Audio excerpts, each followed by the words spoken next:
आज है जनाब 2 जून 2024। आरिस की फिजिक्स की क्लास जो अक्टूबर में पेपर देने जा रहे हैं, इसकी थोड़ा तेजी के साथ क्लास पढ़ा रहे हैं। टॉपिक का नाम ओम्स लॉ। ओम्स लॉ की एक्सप्लेनेशन अभी मैंने इनको समझा दी है। अलबत्ता रिकॉर्डिंग हम यहाँ से करना शुरू कर रहे हैं। ओम्स लॉ हमें ये सिखाता है कि जब किसी लोड को, रेजिस्टर को हम किसी बैटरी से कनेक्ट करते हैं, किसी सेल से कनेक्ट करते हैं, जनरेटर से कनेक्ट करते हैं, तो जितना हाई वोल्टेज होता है वो उतना ज़्यादा करंट जनरेट करता है। जितना हाई वोल्टेज होगा उतना ज़्यादा करंट जनरेट करेगा।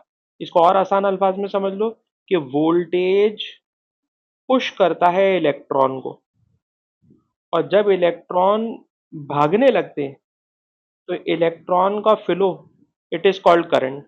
तो कॉमन सेंस की बात है, पुश जितना पावरफुल होगा इलेक्ट्रॉन उतने ज़्यादा फ्लो करेंगे, और अगर पुश कमज़ोर होगा तो इलेक्ट्रॉन का फ्लो भी कम होगा। तो करंट और वोल्टेज क्या है? Directly proportional. जितना ज़्यादा वोल्टेज उतना ज़्यादा करंट, जितना ज़्यादा वोल्टेज उतना ज़्यादा करंट। वोल्टेज के बजाय फिजिक्स में टर्म होती है पीडी, इसलिए मैंने डेफिनेशन लिखी है कि electric current through a resistor is directly proportional to the applied PD। Applied PD जितना ज्यादा होगा करंट उतना ज्यादा होगा।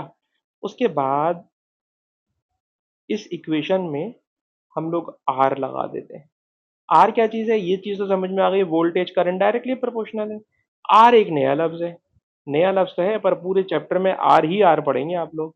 और ये जो आर है ना बेटा, ये आर, इस आर का नाम है रेजिस्टेंस। तो हेडिंग है अगली, आर इज रेजिस्टेंस। और रेजिस्टेंस क्या चीज होती है तो अब मैं आपको समझाने जा रहा हूँ। ठीक है ना? अब मैं इस आर को समझाने जा रहा हूँ। आर को जरा सुनिए। ये बताइए कि हमने सॉलिड, लिक्विड, गैस तीनों के डिफरेंस आपको पढ़ाए हुए होते हैं। उस सॉलिड, लिक्विड, गैस के अंदर याद करो तो हम पढ़ाते हैं कि सॉलिड में जो एटम्स होते हैं वो एक दूसरे के साथ टाइटली पैक होते हैं, और एटम्स के बिटवीन में जरा सा भी गैप नहीं होता। तो जब इलेक्ट्रॉन इनके बिटवीन से गुजरते हैं तो इलेक्ट्रॉन को गुजरने में मुश्किलात मिलती हैं, अपोजिशन मिलती है। जब इलेक्ट्रॉन यानी करंट एटम के बिटवीन से गुजरता है तो उसे जो अपोजिशन मिलती है, उसी अपोजिशन का नाम होता है रेजिस्टेंस। तो बेटा रेजिस्टेंस की भी डेफिनेशन लिखो, क्योंकि ये पूरे चैप्टर में बहुत ज़्यादा टर्म यूज होगी। लिखना बेटा, दी opposition, the opposition offered by conductor to the flow of electric current। जब इलेक्ट्रिक करंट किसी वायर से गुजर रहा होता है, किसी कंडक्टर से गुजर रहा होता है, तो उसे जो अपोजिशन मिलती है उसी अपोजिशन का नाम होता है रेजिस्टेंस। हमारे घरों में पानी के पाइप्स होते हैं। आप अगर देखो तो पाइप अंदर से हॉलो होता है। उस पाइप में से जब पानी गुजरता है तो पानी आराम से गुजर जाता है, क्योंकि उसको वो अंदर से हॉलो है। पर याद रखिएगा, जो वायर्स होते हैं वो पाइप की तरह हॉलो नहीं होते। वायर मेटल का होता है। मेटल अंदर से सॉलिड होता है। उसके अंदर एटम एक दूसरे के साथ टाइटली पैक होते हैं, तो उनके बिटवीन से गुजरना आसान नहीं होता। तो जब करंट फ्लो कर रहा होता है तो करंट के फ्लो को जो चीज रोकती है, इट इज कॉल्ड रेजिस्टेंस। ठीक है जी। रेजिस्टेंस, रजिस्टर अप्लायंस का नाम है, और जिस अप्लायंस में अपोजिशन होती है इट इज कॉल्ड रेजिस्टेंस। तो resistance it is the opposition. ठीक है बेटा। अच्छा सर, ये जो रेजिस्टेंस है इसको ऊपर वाले फार्मूले में देखें, V is equal to I R था। ठीक है ना? फार्मूला था V is equal to I R. इसमें से R को अलग कर लो। सर अब आप R को अलग करेंगे तो ये बन जाएगा V अपॉन आई। मैं क्या करना चाह रहा हूँ तो जरा सुने। ये बताइए, ऊपर लिखा हुआ है वोल्टेज। सर वोल्टेज की यूनिट होती है वोल्ट, ये साइंसदान का नाम है। नीचे लिखा हुआ है करंट। करंट की यूनिट होती है एम्पियर, ये भी साइंसदान का नाम है।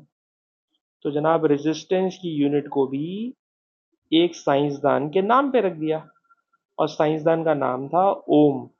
और ओम का फिजिक्स में हमेशा ये वाला सिंबल होता है।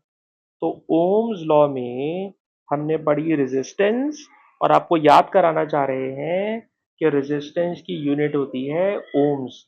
हम आपको याद कराना चाह रहे हैं कि रेजिस्टेंस, हाँ बेटा बोलिए। दोनों दोनों दोनों ही चलते हैं, दोनों ही चलते हैं, लेकिन आपको ज्यादा ना ये नजर आएगा, सिंबल ज्यादा नजर आएगा। ठीक है। तो रेजिस्टेंस की यूनिट होती है ओम्स। अच्छा, थोड़ा और आगे चलते हैं। ये बताइए कि करंट और वोल्टेज दोनों एक दूसरे के साथ डायरेक्टली प्रोपोर्शनल है।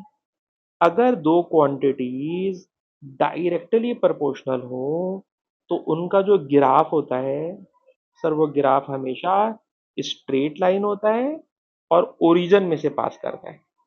ठीक है। अच्छा, मैंने जानबूझकर, आप देखिए, कि वाई एक्सिस के ऊपर वोल्टेज को रखा है और करंट को एक्स एक्सिस पे रखा है। तो याद रखिएगा, ग्राफ में अगर कोई क्वांटिटी वाई एक्सिस पर हो और दूसरी क्वांटिटी एक्स एक्सिस पर हो, तो इसका जो रेशो होता है वो रेशो बन जाता है ग्राफ का ग्रेडियंट।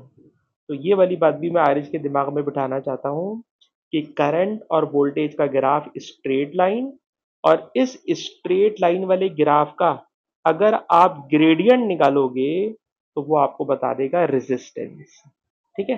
तो खैर, करंट और वोल्टेज का ये ग्राफ हो गया, पर ये ग्राफ उस वक्त है। हाँ बेटा बोलिए।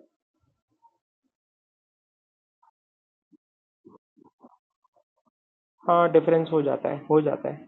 क्या डिफरेंस हो जाता है, अभी वो भी समझाता हूँ। ठीक है। अच्छा, ये जरा नोट कर लें, जो हमने ग्राफ बनाया ये उस वक्त का है इफ टेम्परेचर इज कांस्टेंट। ठीक है जनाब। इफ टेम्परेचर इज कांस्टेंट, अगर मैं करंट और वोल्टेज को उल्टा कर दूंगा ना, तो फिर रेजिस्टेंस जो होगा ना वो ग्रेडियंट का उल्टा हो जाएगा। तो अभी मैं उल्टी उल्टी बातें बोलना नहीं चाह रहा ना, पहले सीधी बातें तो आरिज याद कर लें। ठीक है। तो अभी इसी तरह याद करो जिस तरह मैंने पढ़ाया है, कि वोल्टेज को रखो वाई एक्सिस पे, करंट को रखो एक्स एक्सिस पर, और इसका जो रेशो होगा इट इज कॉल्ड रेजिस्टेंस, और इसका जो ग्राफ होगा it will be straight line.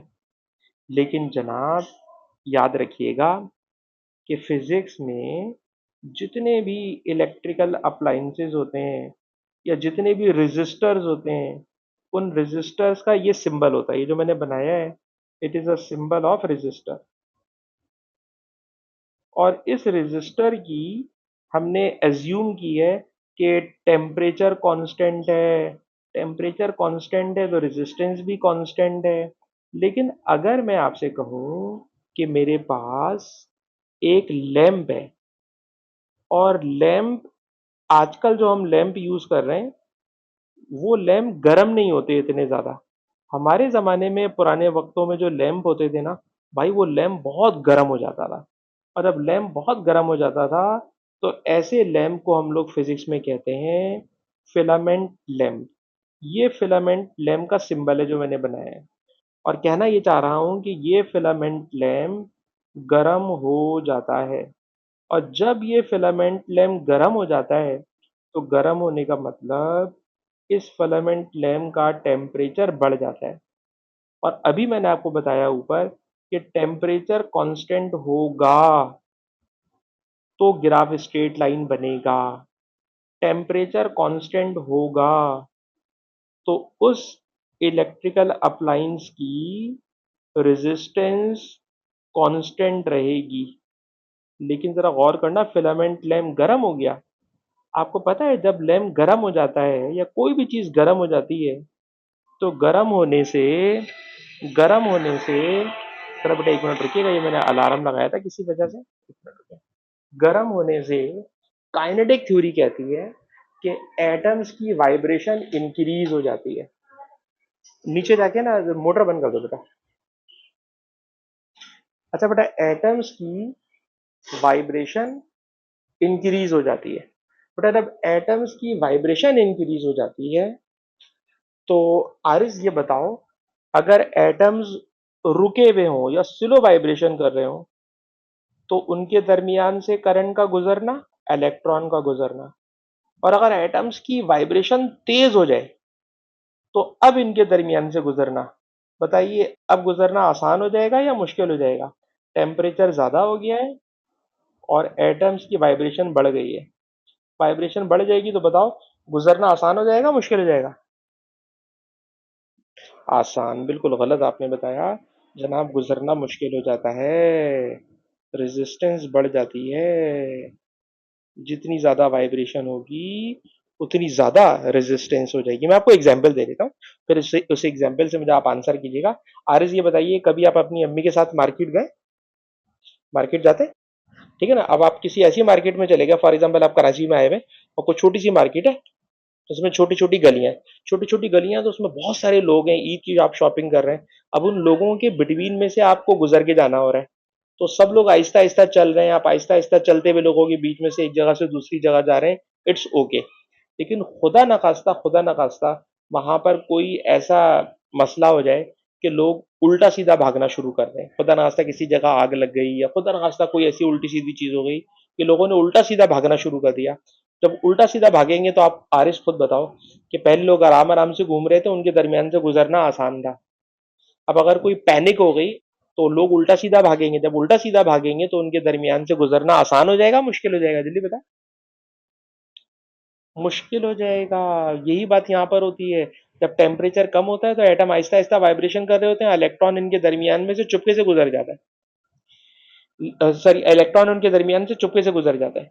लेकिन जब टेम्परेचर हाई हो जाता है तो एटम्स की वाइब्रेशन बढ़ जाती है, इलेक्ट्रॉन के लिए गुजरना मुश्किल हो जाता है, रेजिस्टेंस ज्यादा हो जाती है। तो ये वाली बात को बेटा कहीं लिख लो, क्योंकि ये वाली बात का आपने आंसर बेटा मुझे सही नहीं किया ना। तो लिखिएगा, when temperature increase resistance increase. ठीक है बेटा। जब कभी टेम्परेचर इंक्रीज होगा तो रेजिस्टेंस भी इंक्रीज हो जाएगी। और सर अगर रेजिस्टेंस इंक्रीज हो गई ना तो ओम्स लॉ तो खराब हो जाएगा। सही बात है, ओम्स लॉ थोड़ी सही चलेगा। और जब ओम्स लॉ खराब हो जाता है तो अब जब आप करंट और वोल्टेज का ग्राफ बनाते हो तो ग्राफ स्ट्रेट लाइन नहीं बनता। ग्राफ स्ट्रेट लाइन नहीं बनता, बल्कि ग्राफ कर्व बनता है। और एक ऐसा कर्व बनता है जो हमेशा करंट से दूर भागता है। ठीक है ना, क्योंकि करंट और रेजिस्टेंस इनवर्सली है, तो करंट से दूर भागेगा। तो आप ये वाली बात लिख दें कि जो ग्राफ है वो कर्व है, और ये जो कर्व है ये कर्व बेंड कर रहा है away from current axis. X axis पर करंट है, तो करंट वाली एक्सिस से दूर भाग रहा है। करंट वाली एक्सिस से जो ग्राफ है वो दूर भाग रहा है। तो बेटा इसको भी जहन में रखिएगा कि अगर टेम्परेचर कांस्टेंट होगा तो ग्राफ बनेगा straight line, current constant, sorry temperature constant, resistance constant, graph straight line. और अगर टेम्परेचर इंक्रीज हो रहा है तो रेजिस्टेंस इंक्रीज होगी, और अगर रेजिस्टेंस इंक्रीज होगी तो curve is bending away from current axis. क्या आरिस बेटा आपको ये बात समझ में आ जाती है? चले ठीक है, ये वाली बात भी आरिस ने समझ ली। अब हम थोड़ा सा और आगे चलते हैं। जब हम थोड़ा सा और आगे चलते हैं तो करंट वोल्टेज ओम्स लॉ आपको समझ में आ गया है, और जब ये भी समझ में आ गया है तो अब हम आपको और आगे लेके चलते हैं। नेक्स्ट हेडिंग दीजिएगा कि ऑन व्हाट, हेडिंग तो नहीं है, क्वेश्चन समझ लें। On what factors does resistance depend? बताइए रेजिस्टेंस किन फैक्टर्स पे डिपेंड करती है? रेजिस्टेंस का मतलब है करंट को रोकना, तो करंट को रोकना यानी रेजिस्टेंस। रेजिस्टेंस किन फैक्टर्स पे डिपेंड करती है? तो वो जरा फैक्टर सुनिएगा। फैक्टर ये हैं कि सर रेजिस्टेंस जो है ना सर वो 4 फैक्टर्स पे डिपेंड करती है। 4 में से एक फैक्टर तो मैंने पढ़ा दिया है। टेम्परेचर पे डिपेंड करती है, अभी मैंने बताया टेम्परेचर ज़्यादा होगा तो रेजिस्टेंस ज़्यादा हो जाएगी। और आपने देखा होगा कि कोई चीज़ आप बहुत देर तक चलाते रहो, जब वो गर्म हो जाती है, मोबाइल आप चलाए जा रहे हो चलाए जा रहे हो, ठीक है ना, तो फिर अम्मी यही कहती हैं, बल्कि आप मोबाइल को हाथ लगा के देखोगे गर्म हो चुका होगा, फिर उसको बंद करके रख देते हैं ठंडा होने के लिए। तो टेम्परेचर ज़्यादा, रेजिस्टेंस ज़्यादा, खराबी होने लगती है। अच्छा, दूसरी बात जरा सुने, कह रहे रेजिस्टेंस डिपेंड करती है वायर के मटेरियल पर। वायर के मटेरियल पर, मटेरियल का क्या मतलब? मटेरियल का मतलब ये है कि इलेक्ट्रिसिटी में जो वायर होते हैं, तार होते हैं, वो तार यूजुअली कॉपर के होते हैं। And copper is good conductor. Sir क्यों गुड कंडक्टर है? क्योंकि कॉपर में फ्री इलेक्ट्रॉन ज्यादा होते हैं, तो इसलिए कॉपर एक गुड कंडक्टर है। लेकिन आप गौर कीजिए, कॉपर के मुकाबले में आयरन सस्ता है। आयरन सस्ता है, चीप है। लेकिन आप देखिएगा कि जितनी भी वायरिंग होती है, जितने भी तार होते हैं, कोई भी कंपनी आयरन का तार नहीं बनाती। क्यों नहीं बनाती? तो कहते हैं अगर मैं उसको कॉपर से कंपेयर करूं, कॉपर कंडक्टर तो है, हाँ कंडक्टर तो है, but it is a bad conductor. और बैड कंडक्टर का मतलब ये बहुत ज्यादा बिजली जाया कर देता है। तो आपको पता है कि बिजली हमारे लिए बड़ी इंपॉर्टेंट चीज है, अब तो हम जिंदगी का हर काम इलेक्ट्रिसिटी से कर रहे हैं। जी, जी। तो उसकी वजह होगी ना बेटा, फ्री इलेक्ट्रॉन, कॉपर में फ्री इलेक्ट्रॉन ज्यादा है, इसलिए उसकी एफिशिएंसी अच्छी है। आयरन में फ्री इलेक्ट्रॉन कम है, इसलिए है लेकिन कम है, तो इसलिए वो बैड कंडक्टर है। तो पता ये चला कि रेजिस्टेंस जो है वो डिपेंड करती है मटेरियल पर। कुछ मटेरियल अच्छे कंडक्टर होते हैं और कुछ मटेरियल बुरे कंडक्टर होते हैं। तो हम जब कभी वायर खरीदेंगे तो कोशिश करेंगे कि वो वायर कॉपर का होना चाहिए। ठीक है जनाब, तो एक तो बात मटेरियल की हो गई। दूसरी बात पर आइए, कहते हैं किसी वायर की जो रेजिस्टेंस होती है वो वायर की लेंथ पे डिपेंड करती है। जितनी ज्यादा लेंथ होती है उसमें उतनी ज्यादा रेजिस्टेंस होती है। क्या मतलब? इस बात को समझाने में आसानी के लिए अगर मैं आपको यूं कहूं कि R is for example car drive कर रहे हैं, और कार ड्राइव करने के लिए आर इज को हमने आज के दिन कहा कि आर इज आज आपने कार चलानी है फॉर एग्जाम्पल 50 किलोमीटर। ठीक है, 50 किलोमीटर कार चलाएंगे आरएस। अच्छा, ये आरएस की कार है, लेकिन अब आरएस रोड पे कार चला रहे होंगे, तो ऐसा तो नहीं होगा ना कि रोड पूरा खाली होगा। भाई रोड में आगे पीछे इधर उधर हर जगह जाहिर सी बात है क्या होंगे, दूसरी गाड़ियां चल रही होंगी। और जो दूसरी गाड़ियां चल रही होंगी, जरा शोएब भाई क्लास कंप्लीट कर लो फिर मैं कॉल बैक करता हूँ। अच्छा बेटा, तो मैं आपसे ही कह रहा था कि जो 50 किलोमीटर आपको आज गाड़ी ड्राइव करनी है, तो उस गाड़ी को ड्राइव करने में रोड पर और गाड़ियां चल रही होंगी। तो जो और गाड़ियां चल रही होंगी, तो वो आरिस की कार को तेज चलने से रोकेंगी। तो वो जो रोड पर ट्रैफिक है वो आपके लिए रेजिस्टेंस है। आरिस, ये वाली बात समझ में आ रही है? आप रोड पे गाड़ी चला रहे हो, जो बाकी गाड़ियां हैं वो आपके लिए क्या है? रेजिस्टेंस है, आपको आगे जाने से रोक रही हैं। अच्छा, एक दिन आपको मैंने कहा 50 किलोमीटर कार चलानी है, और दूसरे दिन मैंने कहा आरिस भाई आज आपको 500 किलोमीटर कार चलानी है। तो ये बताइए, जितनी छोटी ड्राइव होगी आप कम थकोगे, आपको कम ट्रैफिक मिलेगा, आपको कम रेजिस्टेंस फेस करना पड़ेगा। और जितनी लॉन्ग ड्राइव होगी आपको उतना ज्यादा ट्रैफिक मिलेगा, आप उतने ज्यादा गाड़ी चला के थक जाओगे, आपको उतनी ज्यादा रेजिस्टेंस मिलेगी। अब इससे ज्यादा मैं लंबी नहीं करना चाह रहा, मेरे ख्याल में आपको बात समझ में आ गई है कि वायर भी जितना लंबा होता है उस वायर में इलेक्ट्रॉन भाग रहे होते हैं। तो अगर वायर की लेंथ कम है तो इलेक्ट्रॉन्स को कम भागना होगा, वो पावरफुल करंट आपको प्रोवाइड करेंगे। लेकिन जितना लंबे तार से आप वायर में करंट को पास कराओगे, तो इलेक्ट्रॉन भागते भागते भागते भागते भागते थक जाएंगे, उनकी एनर्जी जाया हो जाएगी। तो रेजिस्टेंस लेंथ पे डिपेंड करती है। लेंथ कम होगी तो रेजिस्टेंस कम होगी, लेंथ ज्यादा होगी तो रेजिस्टेंस ज्यादा होगी। जल्दी से मुझे आरिस बताओ, क्या ये वाली बात समझ में आ गई, लेंथ वाली? मैं दोबारा समझा देता हूँ, मुझे पहले ये बात बताओ कि अगर तुम गाड़ी चला रहे हो, तुमने गाड़ी चलानी है 50 किलोमीटर, तो 50 किलोमीटर में तुम थक जाओगे या 500 किलोमीटर में थकोगे? जल्दी से ये बताओ। वजह बताओ। लॉन्गर डिस्टेंस तो है, पर तुम्हें रास्ते में ट्रैफिक ज्यादा मिलेगा। ठीक है ना, 500 किलोमीटर लॉन्गर डिस्टेंस, ज्यादा ट्रैफिक। हाँ, मतलब नहीं, जो रोड पे गाड़ियां हैं, ट्रैफिक है, वो वायर में एटम्स एटम्स अपनी जगह पे रुके हुए हैं ना, एटम्स के बिटवीन में से आपको भागना है। एटम के बिटवीन में से आपको भागना है, तो आप ये समझ लो जितनी लंबी ड्राइव होगी आपको उतना ज्यादा ट्रैफिक मिलेगा। इसी तरह किसी वायर में से जितना लंबा तार होगा उसको उतने ज्यादा एटम्स को फेस करना पड़ेगा। यार ये एटम्स के बिटवीन में से गुजरना है ना आपको। ये जो इलेक्ट्रॉन है, इस इलेक्ट्रॉन को एटम्स के बिटवीन से गुजरना है। अब मैं इतने लंबे वायर में इतने सारे एटम तो नहीं बना सकता ना, तो इनके दरमियान से गुजरना मुश्किल हो जाएगा।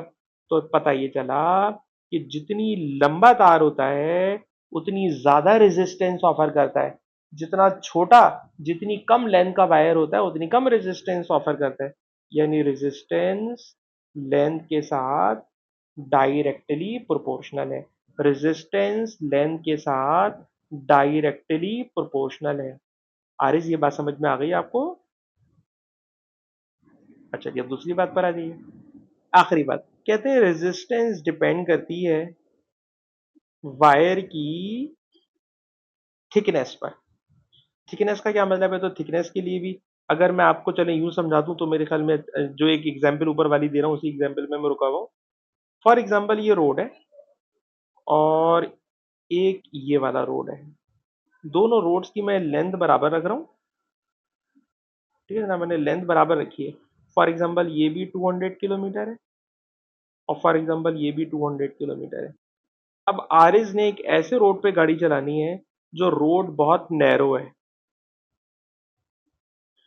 नैरो रोड है, ट्रैफिक फंसा हुआ है, गाड़ियां आगे जा नहीं पा रही हैं।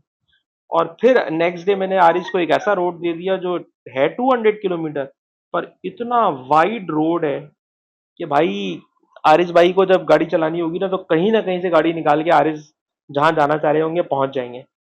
तो क्या आपको ये वाली लॉजिक समझ में आती है कि जब रोड नैरो होता है तो ट्रैफिक फंस जाता है? ये तो डेली लाइफ की बात है यार। और जब रोड वाइड होता है तो हर कोई गाड़ी बड़े मजे से भगा रहा होता है।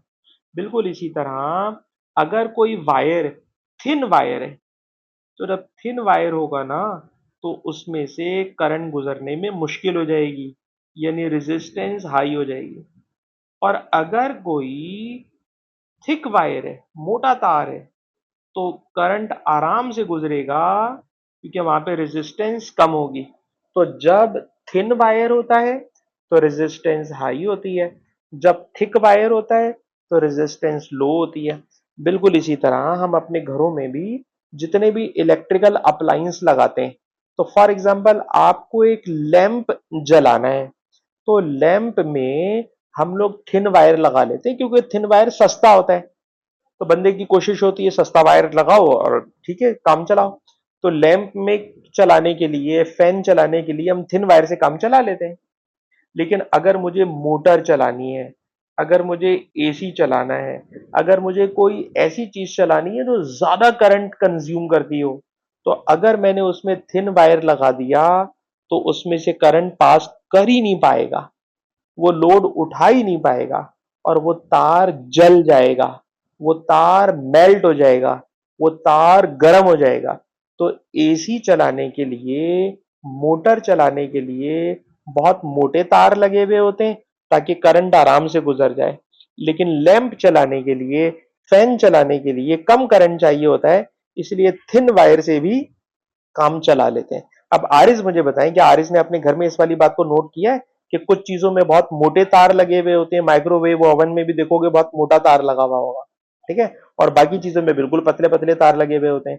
तो क्या आपको बात समझ में आती है कहाँ थिन वायर लगा सकते हैं और कहाँ थिक वायर लगाना जरूरी हो जाता है? आरिस बेटा मुझे बताओ। कभी तुमने गौर नहीं करा मोटे और पतले तार का? अबे यार, अरे चलो, अब आहिस्ता आहिस्ता ग्रो अप करो और जरा देखो अपने घर में कि कौन सा तार है जो कि थिन है और कौन सा तार है जो थिक है। ठीक है ना? तो अब इस वाली बात को की लॉजिक समझ में आ गई बेटा कि अगर थिन वायर होगा तो थिन वायर में से करंट मुश्किल से गुजरता है, और अगर थिक वायर होगा तो उसमें से करंट आराम से गुजर जाएगा। और जो मैंने अभी आपको रोड वाली बात बताई, चलो वो समझ में आती ही नहीं आती, क्योंकि लड़कों को तो गाड़ी चलाने वाली बात जरा जल्दी समझ में आ जाती है। ये बात तो मानते हो ना, रोड अगर नैरो होगा तो क्या गाड़ी भागेगी आराम से? आप बताओ, नैरो रोड पर भागेगी गाड़ी? नहीं सर, वो इतनी ज्यादा ट्रैफिक होगा, ट्रैफिक रेजिस्टेंस है, तो आप गाड़ी भगा ही नहीं सकोगे। लेकिन अगर आपको वाइड रोड मिल जाएगा, ट्रैफिक फंसेगा ही नहीं, आप आराम से गाड़ी उड़ाते हुए ले जाओगे। तो पता ये चला कि रेजिस्टेंस जो है ना, वो थिकनेस के साथ इनवर्सली प्रोपोर्शनल है। थिकनेस ज्यादा होगी, थिकनेस ज्यादा होगी तो रेजिस्टेंस कम होगी। तो अब अगर मैं आपसे कहूं सर एक फाइनल फॉर्मूला बना दें, तो जो फाइनल फॉर्मूला है ना, वो ए लेवल्स की फिजिक्स में कुछ इस शक्ल का है।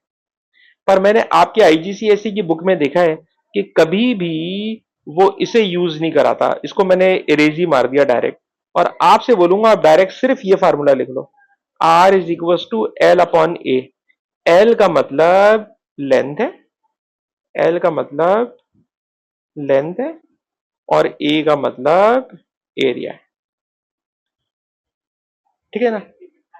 हाँ हाँ, मैं आ रहा हूँ। लेकिन अम्मी अभी अभी तो मैंने, अभी तो मैं क्लास कर रहा था, मैंने इनको आधे घंटे पहले वहां बिठाया था। कुछ नहीं होना।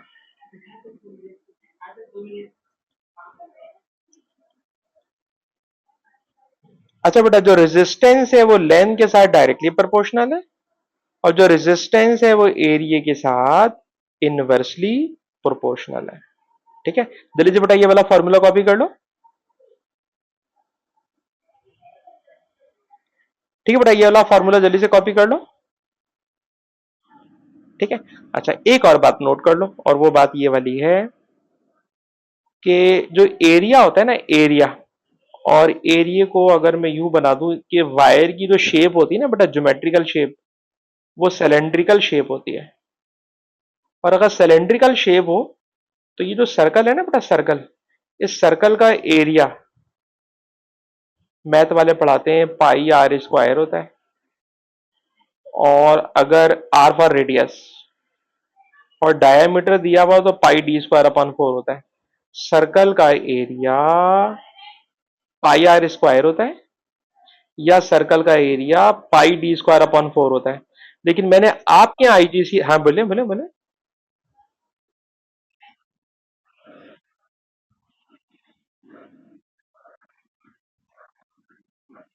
है।